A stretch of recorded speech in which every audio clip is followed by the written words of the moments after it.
EA is now on Twitch. Join us Wednesday nights when Alistair reads a bedtime story, and Sunday mornings for a few hours of chill casual gaming, plus interviews, special guests, pickup streams, and more. Visit twitch.tv/EA Podcasts and follow us to be notified when we go live, plus access VODs of past broadcasts.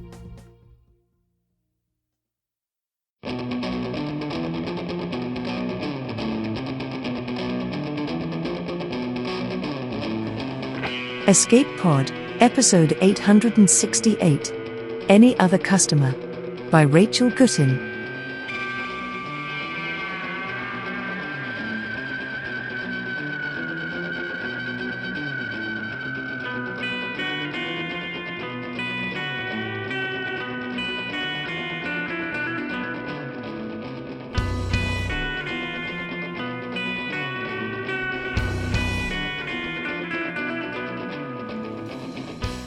Hello, and welcome to Escape Pod, your weekly science fiction podcast.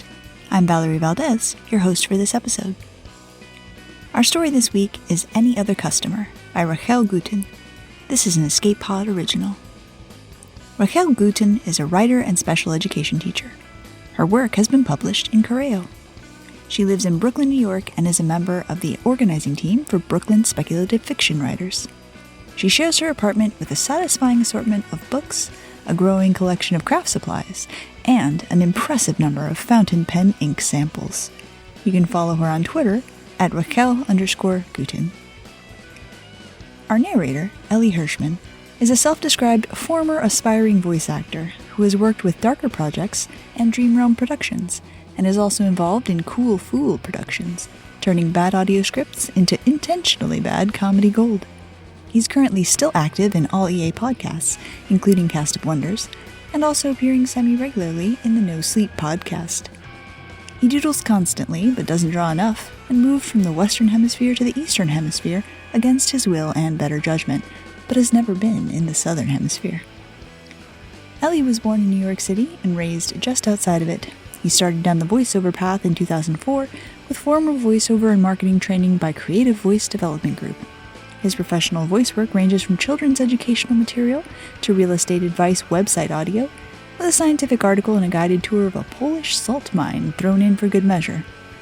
In his free time, Ellie enjoys cartooning, listening to old-time radio drama, and referring to himself in the third person. By this time next year, he will also have mastered speaking in future perfect tense. Now get ready to fix a potential fashion disaster, because it's story time.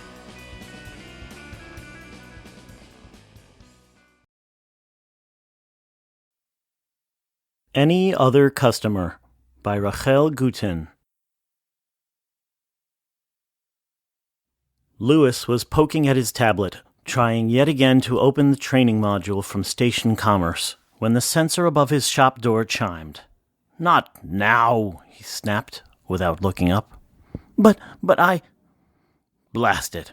His tailor shop's margins had been razor thin even before Commerce cracked down on him for logging his transactions on paper. And just in case the mandatory training in proper record-keeping protocols wasn't punishment enough, they'd also hit him with a hefty fine. He couldn't afford to scare away a customer. He shoved the tablet aside and plastered what he hoped was a convincing smile onto his face. "My apologies. I was just..." His gaze fell on the teen who stood in his doorway, scuffing their feet against the threshold. They looked nothing like his usual customers. For one thing, they were wearing a standard, off-the-nozzle SmartWeave ensemble, the fitted shirt and flared trousers gleaming like they'd been extruded from a decommissioned solar wing. For another, the way they had the colors set, a shifting pattern of scarlet and ultra blue, clashed terribly with the faded pink highlights in their hair. His wealthier clients would never set foot inside the shop looking like such a mess. Their bespoke garments would be perfectly calibrated to flaunt their elevated status. And his harmonist customers? Well, they weren't allowed to wear SmartWeave at all. But regardless of their appearance, the teen was standing in his shop now, and that meant he needed to treat them like any other customer. "How can I help you?" The teen's gaze darted around the room, bouncing from the colorful bolts of fabric stacked 3 deep along the walls to the human-guided sewing machine crammed into the back left corner. They tugged at the cuffs of their shirt, and the motion sent swirls of golden glitter dancing up their sleeves. They, told me you sell stillweave? Yes. Stillweave garments were all he sold, in fact, which they would know if they'd stopped to read the sign projected in his shop window. Well, I need to buy some. Buy some what? He almost demanded. But after over a decade in business, he had plenty of practice suppressing his frustration. What are you looking to purchase? It's for a job. Lewis really didn't like the sound of that answer. Unlike the SmartWeave most stationers wore, Stillweave didn't connect to any networks. It was the perfect fabric to wear if you wanted to avoid leaving digital footprints for station security to follow. And given that this teen didn't fit the profile for either of his 2 main customer bases... This job. Why exactly do you need Stillweave for it? Because of Shabbat. Shabbat? It wasn't the answer he'd been expecting. Yeah, Shabbat. It's the Jewish Sabbath, and... I'm familiar with it. Well, we can't use electronics, which means we can't wear SmartWeave, so... Yes, of course. Lewis made it his business to learn everything he could about each potential customer base on the station, which meant he knew there was no reason for anyone in the Jewish community to come to him for stillweave. Don't you have your own tailors? Well... They picked at their sleeve again, and tiny purple dots chased each other from wrist to shoulder. The thing is, I need work clothing, not Shabbat clothing. And besides, I can't ask them. They'll go right to my parents. Your parents don't know you're here? And they can't, the teen insisted. The bitter tang of their fear seemed to permeate the entire shop. It tasted all too familiar on the back of Lewis's tongue. Are you queer? He asked before he could think better of it. What? Yeah, sure. Gender fluid, ace, biromantic. But what does that have to do with anything? A fierce wave of protectiveness surged through Lewis's body. No wonder they were so on edge. He knew firsthand how horrible it felt when you couldn't safely be yourself. Growing up gay among the harmonists hadn't been easy. How many times had he asked girls out on dates to avoid the slurs and the whispers? How many ways had he suppressed his true self to get the elders to stop training him to be straight? But Lewis had escaped, and so could this teen. It's okay, he assured them in the gentlest voice he could manage. There are organizations. They can help you get through this. Just give me a moment to find my list.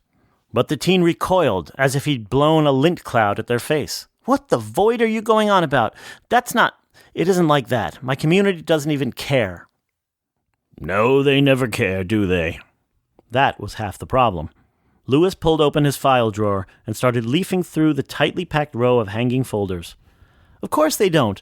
Mom keeps trying to set me up with the trans girl down the hall. It's super annoying because she's way too femme for me, but the point is no one cares what my orientations are. Ugh. They rolled their eyes towards the ceiling as if silently begging for divine assistance. Why does everyone always think being religious means being closed-minded? Because it did, or at least it had for him. This isn't about me being queer, the teen insisted. It's my father. Oh, Lewis knew he shouldn't engage. He should take their order and usher them out, just like any other customer. But the teen was clearly hurting, and he couldn't help but ask, How bad is it? Are you in danger? Am I? Why would you? No! They held up both hands as if to ward off a physical attack. It isn't remotely like that. Where did you even get that idea? But didn't you just say... Every time he thought he understood this teen, their responses threw him off all over again. It's just... They wrung their hands together as their entire outfit flashed a painful neon green. He gambles. He takes all of our money and he gambles. Ah. So this was financial then. But that still didn't explain... I graduate next month, and I got accepted into a Tier 1 engineering program, and I know they always say those programs are free, but they make us pay for our own kits. I had the money all saved up for it, but Dad went into my account and... They scrunched up their entire face, clearly attempting to hold back tears. Don't they offer financial aid? Not to people who shouldn't need it. Of course, the aid committee would look at the family's total income, not at how their father threw away so much of it. What about your community? The Jewish community, like the Harmonists, banded together to care for their own, as long as you remained one of their own and stayed within the lines they drew around you. But the teen was shaking their head. They're already helping with our rent. Mom won't let me ask for more. The pieces finally fit together in Louis's mind. So, you need to replace what your father took? Yes. On Shabbat? Yes. On the one day of the week when you're not allowed to work? No crafting, no destroying, and definitely no earning money. Louis might not be Jewish himself, but he knew the basic rules. It's the only day when Dad can't track me. The corners of Louis's mouth turned up in grudging admiration. For all their nervousness, the teen had a sharp brain inside that skull of theirs. During the rest of the week, the father could follow all their movement through the station via the signals from their clothing. But that wasn't the case on Shabbat. As long as they set up a private account for their earnings, their father wouldn't even know they'd found a job.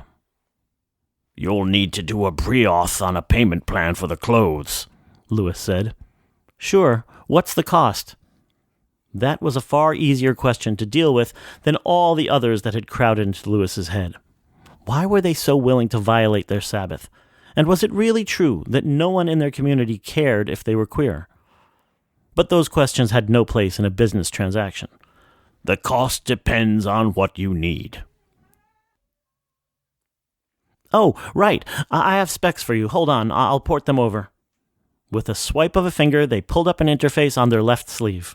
They tapped in a command, then dismissed the entire thing with another quick swipe. Sent. Louis was wearing SmartWeave himself. Anything to feel like he'd truly left the Harmonists behind. But he wasn't sure he'd ever feel comfortable accessing files on his clothing like that. He slid his tablet closer and checked his inbox. Yes, there it was. All he had to do was tap it to open and... slag it! The file had done something. His screen had fragmented into 6 different boxes, and each time he touched one, all of them moved around until he couldn't even figure out what he was looking at. It's a pinch, not a tap. An edge of impatience crept into their voice. As if he needed an adolescent telling him how to open a file. Just give me a moment. In desperation, he shut the screen off, then turned it back on again. The mess of boxes was still there, all squashed together like some surreal new form of virtual mosaic. Tap and pinch. Even without looking up, Louis could tell they were rolling their eyes at him. This adult who couldn't do the most basic of tasks on his old-fashioned tablet. You tap in the corner, then 3-finger pinch. If you hand it over, I can... No, I've got it. Give me a moment. Maybe if he restarted the entire thing? I need to go, the teen snapped. My parents... One more second. Louis couldn't stand to look incompetent like this. Not in front of a teen he'd met 5 minutes ago. I didn't grow up using these things, all right? Who the hell doesn't get raised using tablets? Every single... Never mind. He wasn't going to have that conversation right now. This was a business transaction. The teen would give him their order, the two of them would set up the payment plan, then they would leave, and he could get back to his mandatory digital records training. But first, he needed to open the file, and nothing he tried seemed to be working. You know what? If you're so good at this, why don't you do it? He shoved the tablet toward them. The teen sighed so loudly, it practically echoed off the ceiling plates. All you do is tap in the corner. There. No, upper left. Great. Now a pinch.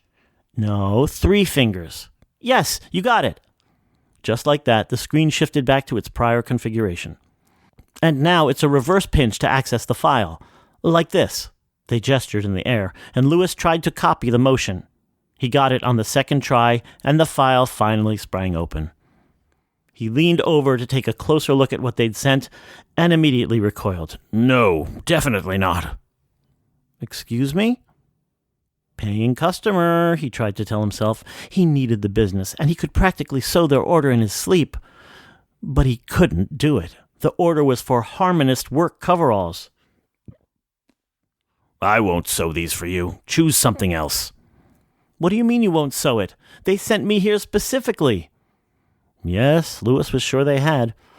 The harmonists eagerly embraced any outsider who wanted to join their ranks, but they only made clothing for their own people. And for all that Lewis desperately wanted to cut all his ties to them, sewing their coveralls was his biggest source of income. Over the years, he'd probably filled hundreds of similar orders. He couldn't afford to start saying no to them. All of those workers had been adults, though, and given how public the harmonists were about their homophobic attitudes, was it any surprise that not a single one of those customers had been openly queer? But this order was different. I can't let you work for them. A mix of confusion and desperation twisted the teen's face so out of shape that Lewis worried they'd strain something. I don't understand. They offered me a job, and I need that money. What right do you have to refuse? That shop's no good for someone like you. What the frost does that even mean? People like us, queer people, they'll bully you until you break. I won't be a party to that. The teen glared at him. I know what they're like, but I can pass. For one day a week, I can be who they want. Please. Lewis understood the teen's desperation better than they would ever guess. How many years had it taken him to save up the funds to open his shop? How long had he lived in constant fear that he'd run out of money and have to go back? Even so, I'm sorry. But you have to. Their shirt flashed 1,000 colors at once, and Lewis's head started to pound. Stop! Just stop! Turn that thing off! Let me think! They were trying so hard to make their own path in the world, and he'd just shifted the gravity beneath their feet. He refused to sew the coveralls, but he had to find some other way to help them. If only he could magically generate the funds they needed. But he barely had enough to cover his own expenses. Even that blasted training module wouldn't teach him how to pull money from exhaust tubes. Wait, that training, what if they... No, and no. Why was he even entertaining the idea? He certainly didn't have the money to pay an assistant. But they looked so vulnerable and so desperate. Maybe for a little while, a couple of weeks, a month or two at most. He could raise his prices by 5%. He could make all his meals from printed proteins. When Lewis finally spoke, he took his time, testing each word on his tongue as he shaped it.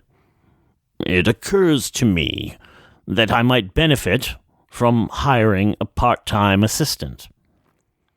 The teen stared at him, clearly not understanding.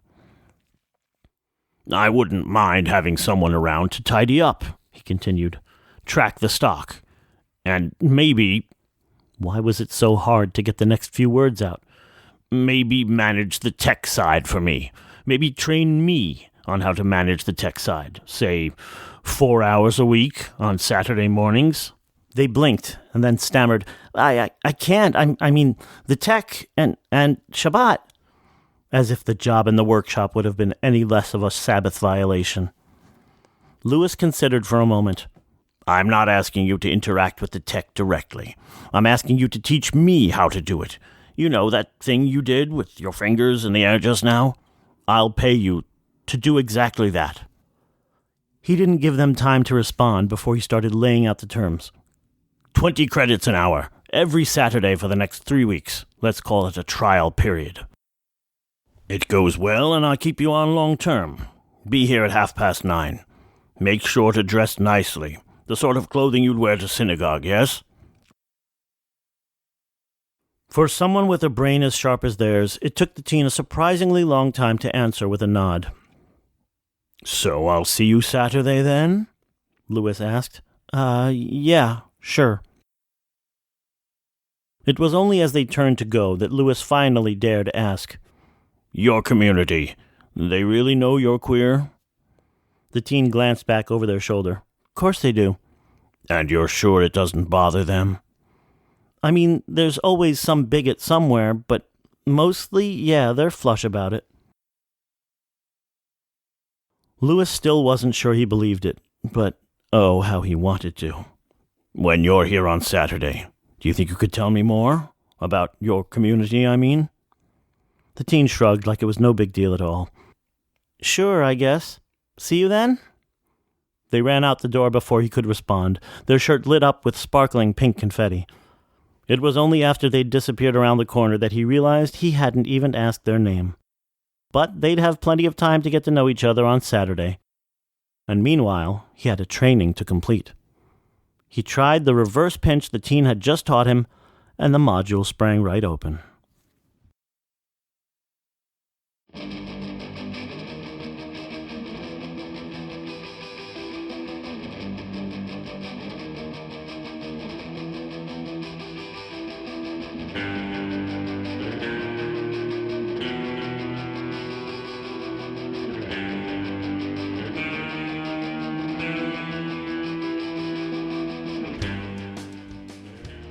Once again, that was Any Other Customer by Raquel Guten.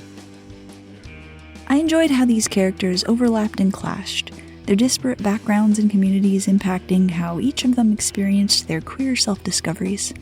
In our own world, acceptance is still unevenly distributed, and this story illustrates how that can lead to miscommunication and confusion. Ultimately, like our brave Taylor, it's up to each of us to do what we can to help the next generation find the right fit, and to keep learning instead of struggling with stagnation. Escape Pod is a production of Escape Artists Incorporated, and is brought to you with a Creative Commons Attribution, Non-Commercial, No Derivatives license. Don't change it, don't sell it. Please do share it. If you'd like to support Escape Pod, please rate or review us on Spotify, Apple Podcasts, or your favorite app.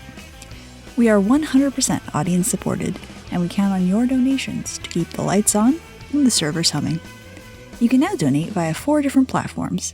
On Patreon and Ko-fi, search for Escape Artists. On Twitch, we're at EA Podcasts. You can also use PayPal through our website, escapepod.org. Patreon subscribers have access to exclusive merchandise and can be automatically added to our Discord, where they can chat with other fans as well as our staff members. Our opening and closing music is by Daikaiju at daikaiju.org. And our closing quotation this week is from Adrienne Rich, who said, "No person trying to take responsibility for her or his identity should have to be so alone. There must be those among whom we can sit down and weep and still be counted as warriors." Thanks for joining us, and may your escape pod be fully stocked with stories.